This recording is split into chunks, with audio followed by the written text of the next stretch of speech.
tras una cirugía electiva, pues desaparecen los síntomas. Respecto a la apendicitis en pacientes inmunocomprometidos, pues tiene mayor riesgo de perforación y complicaciones, requiere un manejo agresivo con antibióticos y también, de forma temprana o oportuna, el manejo quirúrgico de cirugía. Bueno, eso es respecto a un pequeño repaso de lo que vimos en la clase anterior. Y ahora vamos a abordar el tema de divertículo de Meckel porque vamos a ver que tiene mucha similitud en su presentación clínica cuando está complicada con cuadros de apendicitis. Y es por eso que generalmente los revisamos a continuación del tema de apéndice. Vamos a comenzar con nuestro caso clínico. Recordemos, ¿no? Vamos a tener un paciente masculino de 30 años sin antecedentes médicos efectivos. Se presenta en urgencias con dolor abdominal de inicio agudo en el cuadrante inferior derecho. El dolor comenzó hace 12 horas, es constante y se intensifica con el movimiento. El paciente también refiere náuseas, vómitos y fiebre de 38.5 grados centígrados. No ha tenido episodios similares en el pasado y niega cambios en el hábito intestinal. Tampoco hay sangrado rectal, tampoco hay pérdida de peso. Respecto al examen físico, se observa un abdomen distendido, con dolor y defensa a la palpación profunda en el cuadrante inferior derecho. Los ruidos intestinales se encuentran disminuidos. Hasta ahí parece un cuadro de apendicitis. Las pruebas diagnósticas: una hemoglobina de 13.5 gramos por decilitro, un hematocrit del 40%, leucocitos en 16.000 por milímetro cúbico por microlitro, con predominio de neutrófilos. La proteína C reactiva se encuentra también elevada y los electrolitos están normales. Hasta acá igual parece un apendicitis. Respecto a estudios de imagen, solicitan una radiografía de abdomen y no muestra hallazgos significativos. Le solicitan una tomografía computarizada de abdomen y pelvis, en la cual se revela un divertículo inflamado y encruzado de aproximadamente 5 centímetros en el ilion distal, con signos de inflamación peritoneal circundante, pero sin evidencia de perforación. Más o menos, no es un estudio específico, pero nos ayuda a darnos cuenta más o menos dónde nosotros vamos a encontrar nuestro divertículo. Si se dan cuenta, el apéndice nace del intestino grueso, del ciego, podremos decir que es esa estructura que se encuentra a este nivel, y no se encuentran los datos de inflamación en el apéndice, sino más bien en esta estructura, que es el divertículo que se encuentra en él.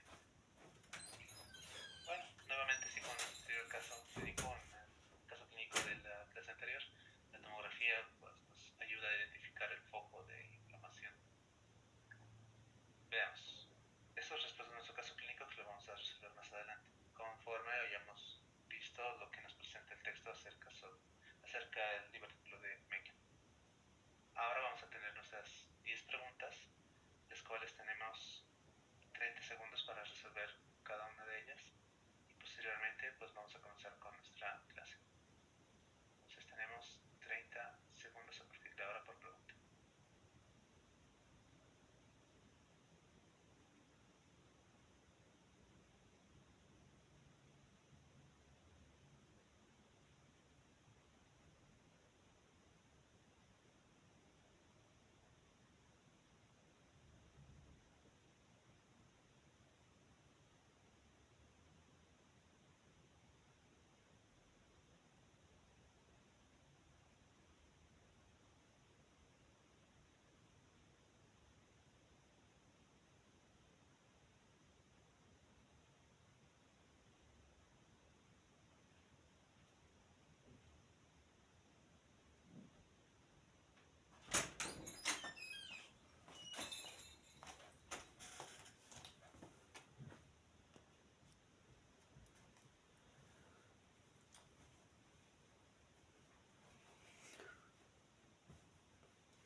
generalizado, sino a continuación de apendicitis porque, como hemos visto en nuestro caso clínico, suele presentarse o suele ser un diagnóstico diferencial para apendicitis aguda. Entonces, tiene mucha relación respecto al cuadro clínico. Veamos. Forma parte también de una de las preguntas que han recibido al principio, una pregunta que vamos a resolver durante la clase, porque tiene que ver con un punto muy importante, ¿no? El mismo libro habla justamente sobre las reglas de los dos y es lo que nos va a ayudar a recordar, responder este tipo de preguntas. La primera pregunta de la clase. El divertículo de Meckel es la anomalía congénita gastrointestinal más frecuente. Su prevalencia es de...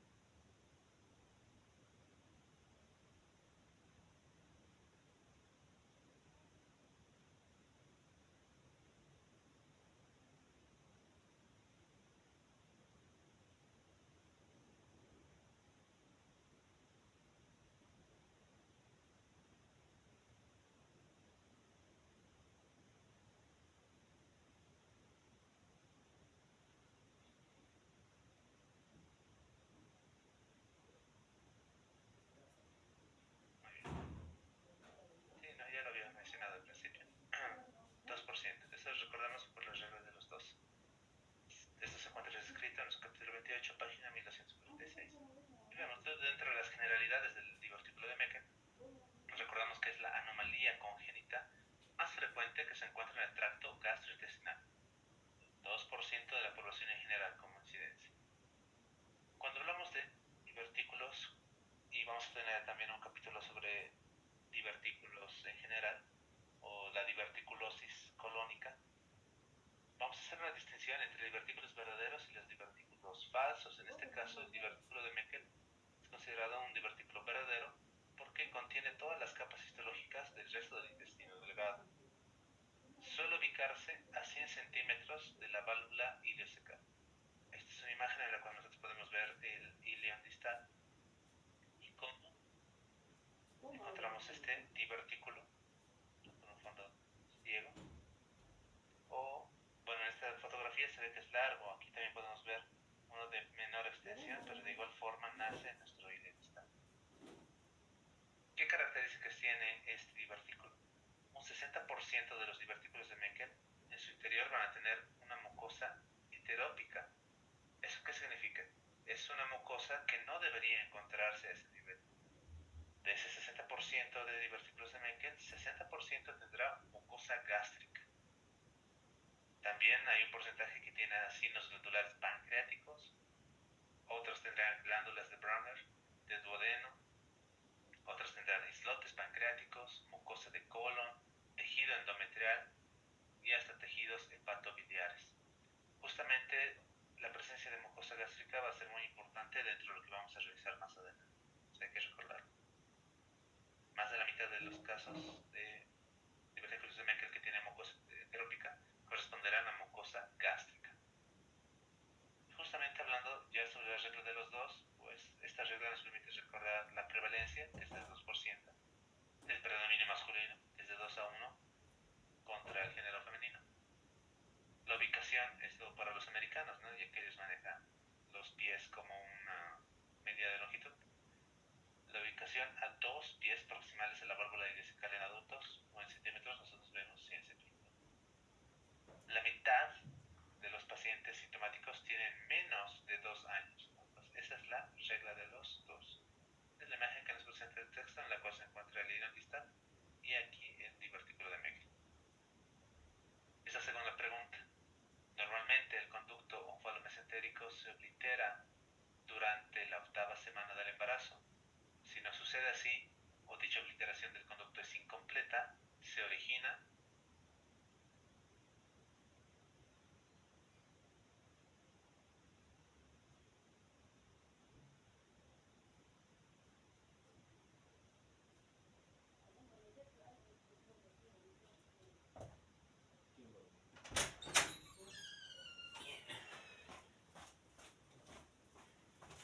muy bien. Bueno, estamos dentro del capítulo de divertículo de Meckel y pues ya está un poco dirigida la pregunta, ¿no? La respuesta es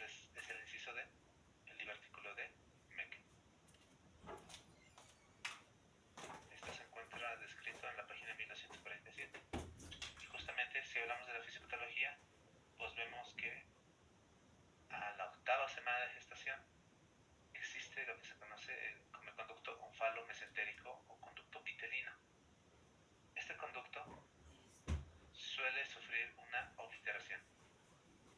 La falla o la obliteración incompleta de este conducto vitelino o onfalo-mesentérico da como resultado un gran espectro de anormalidades, podemos ver en esta figura. Pero la más común de todas es la formación del divertículo de Meckel, que vendría a ser nuestra figura acá, en la letra A. Pero no es la única. Puede existir una fístula onfalo-mesentérica, en la cual aquí tenemos todavía el conducto permeable. Y es justamente así como hay una comunicación entre el ombligo y el intestino, y eso lo conocemos como una fístula. Otra es la formación de una enteroquiste, como podemos ver acá. Se forma una obliteración incompleta en el tercio medio, por decirlo de una forma, que tendrá el aspecto del quiste. Y también puede obliterarse de forma parcial, manteniendo una banda fibrosa que conecta el intestino con el ombligo, como se puede ver aquí. En algunos casos incluso puede permanecer permeable la arteria vitelina. O también es importante saber que puede encontrarse el divertículo de Meckel con la banda fibrosa también que se conecta al ombligo. Esto es importante porque más adelante vamos a ver que aquellos tipos de configuraciones en los cuales tengamos la banda fibrosa pueden condicionar justamente a obstrucciones porque el intestino tiene una especie de hernia interna. Vamos a ver más adelante. Este tendría que ser el espectro de anormalidades que van a ser resultado de una obliteración incompleta de este conducto onfalo-mesentérico. Tercera pregunta. La presentación más frecuente del divertículo de Meckel sintomático en niños es...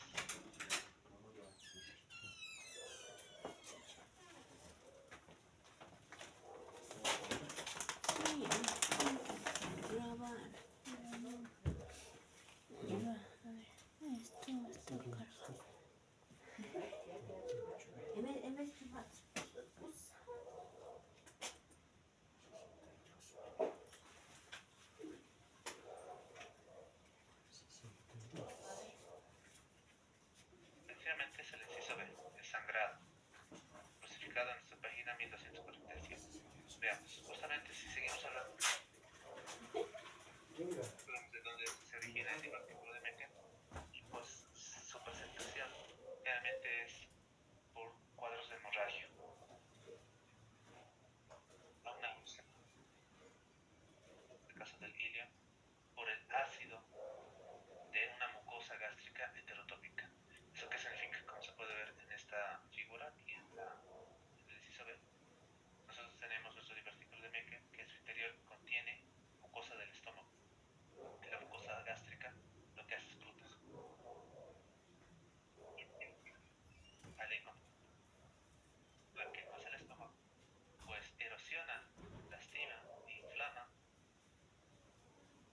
del ilio, del intestino delgado. Y entonces vamos a tener la presentación de la hemorragia. Otra forma de presentación es la obstrucción intestinal. ¿Qué estás haciendo ahí arriba? Bájate. Puede formar un vólvulo de intestino alrededor de la banda fibrosa. A ver, aquí, por ejemplo, tenemos el divertículo de Meckel, su banda fibrosa hacia el ombligo, y a través de ese espacio se volvula el intestino delgado. De igual forma puede atraparse el intestino por una banda mesoventricular. Puede existir una introspección la más matando, güey. principal y también una estenosis secundaria de diverticulitis crónica. Tanto se inflama por la lesión que produce el ácido de la mucosa heterotópica que la respuesta del intestino, la respuesta del tejido va a ser disminuir la luz, o sea, estenosarse, y con una luz más reducida condicionar a Ya, no sé. intestinales. Ya, bájate. Entonces, Ya. esta pregunta número 4. Bájate, no se baja. La presencia de Dile divertículo más. de Meckel dentro del saco arterial y arterial inguinal. Bájate.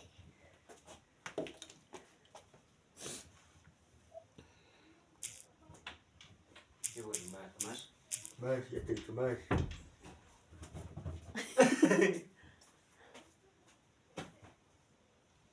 Mata. Dice que te la hace casar, güey. Vos castrar entonces.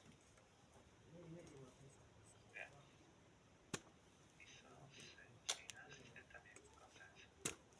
Efectivamente, la respuesta es inciso C, hernia de cosificado en esta página 1245.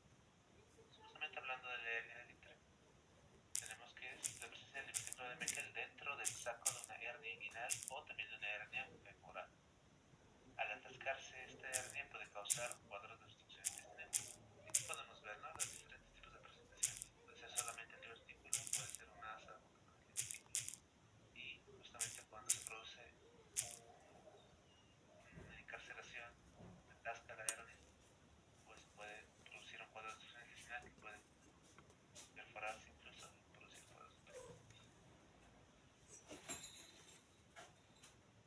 Justamente, hablando de nuestra presentación clínica, habíamos mencionado que puede presentarse en el sangrado, la obstrucción intestinal o la inflamación del divertículo. Si hablamos del sangrado, vemos que es la presentación más frecuente en niños. Esa es la respuesta de nuestra pregunta número 3. 50% de las complicaciones del divertículo de Meckel por sangrado se presentará en menores de 18 años. En mayores de 30 años suele ser raro. Respecto a la obstrucción intestinal, pues es la complicación más frecuente en adultos. O sea, en niños, sangrado; en adultos, la diverticulitis o la inflamación del divertículo pues está presente en el 20% del... Tiene un síndrome clínico que no se distingue del apendicitis aguda. ¿Por qué? Porque pues, se encuentra en el cuadrante inferior derecho y sucede prácticamente lo mismo. Cuando es al divertículo, pues inicialmente se inflamará el peritoneo visceral, produciendo un dolor a nivel periumbilical, localizado, y cuando esta inflamación evoluciona hacia gangrena, hacia irritación del peritoneo parietal, entonces en elevación del peritoneo parietal va a localizar mejor el dolor a nivel del cuadrante inferior derecho, igual que en el cuadro de apendicitis aguda. Entonces, en general, por eso es que nosotros lo manejamos cerca o lo describimos cerca de apendicitis en parte del adulto. Entonces, si se dan cuenta, no es la presentación más frecuente, solamente en 20% de los pacientes. Ahora, existen los divertículos de Meckel que son asintomáticos. Entonces, generalmente estos divertículos no producen ninguna sintomatología a menos que se compliquen. La tasa de incidencia de por vida de complicaciones es de 4 a 6% y se mantiene a lo largo de la vida, no suele cambiar con la edad. Ahora incluso puede estar asociado a cuadros de neoplasia, especialmente a tumores de tipo carcinoides, que están presentes en 0,5 a 3,3% de los divertículos sintomáticos que han sido resecados. Respecto al diagnóstico, la gran mayoría se descubren de forma incidental. Estamos hablando que cuando uno se somete a estudios o imágenes radiológicas o estudios de endoscopía, y con mucha mayor frecuencia durante cirugías, ¿no? Uno ingresa pensando que vamos a operar una apendicitis y en realidad vemos un apéndice sano, pero revisando las heces intestinales Ahorita. encontramos el divertículo inflamado. Ahora, esto es importante, ¿no? La sensibilidad de la exploración por la tomografía computarizada es demasiado baja para ser clínicamente útil. Y yo sé que cuando hablemos de las respuestas de las preguntas que nos pues muchos van a decir, pero el libro dice una cosa. Yo creo que en su momento lo vamos a discutir. Pero esto es exactamente lo que menciona el libro respecto a la tomografía, cuando habla de la sensibilidad de la tomografía para el diagnóstico de divertículo de Meckel. Ahora, el texto también menciona algo importante. Cuando nosotros estamos frente a cuadros asintomáticos, es muy difícil poder llegar al diagnóstico o saber si una persona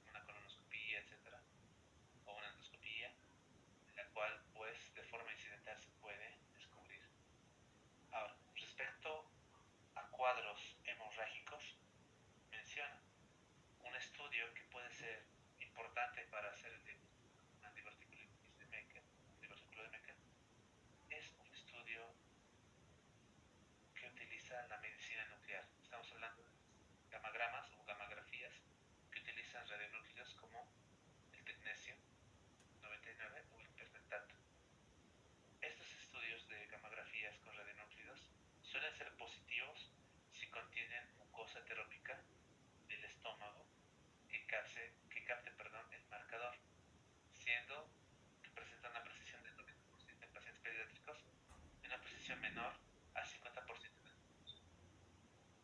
A ver, es algo complicado de entender al principio. ¿A qué se refiere? Y está en relación a este imagen. Primero, habíamos mencionado que el sangrado es lo más frecuente que presentan los niños. Entonces, por eso su precisión en niños es más alta, 90%. En los adultos es con menos frecuencia, por tanto, la precisión es menor en adultos. Primer punto. Segundo punto respecto a estas gamografías. Pues como son radiológicos que se van a captar en marcadores, en este caso la mucosa gástrica, solamente en aquellos divertículos en los cuales nosotros tengamos mucosa gástrica heterópica es que se van a poder dar en nuestro estudio de medicina nuclear. Y es este examen. Si se dan cuenta, se ha hecho la gamografía, se ha pasado este radionúclido por la circulación y ha pintado intensamente el estómago. ¿Por qué? Porque tiene mucosa gástrica, productora de ácido clorhídrico. También se pinta la vejiga porque va a ser la forma en la cual se elimina el marcador nuclear. Pero si se dan cuenta, también se marca un puntito a nivel abdominal en el cuadrante inferior derecho. Es este puntito el que nos habla o que nos está representando el divertículo de Meckel. Y a eso se refiere. Cuando el divertículo de Meckel tiene mucosa heterópica gástrica, estas gamografías son positivas y se ven de esta forma. A eso se refiere. De igual forma, si nosotros estamos estudiando casos de sangrado o de hemorragia aguda, los estudios de angiografía pueden ayudarnos a identificar el sitio de sangrado y en ese caso también localizarse a nivel de nuestro cuadrante inferior derecho o en la irrigación del ilion distal. Entonces, la angiografía, cuando el paciente está con un sangrado agudo, puede servir para el diagnóstico. El tratamiento, si nosotros ya hemos identificado